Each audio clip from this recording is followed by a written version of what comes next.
قصہ ابراہیم علیہ السلام کا۔ اللہ تعالیٰ نے قرآن شریف میں حضرت ابراہیم علیہ السلام کا قصہ اس طرح بیان فرمایا ہے کہ کسی زمانے میں ایک آدمی تھا، اس کا نام آزر تھا۔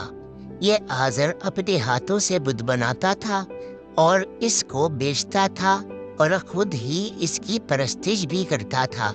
ایک بہت بڑا گھر بتوں کے لیے مخصوص کر لیا تھا، اس میں بہت سی مورتیاں رکھ چھوڑی تھیں۔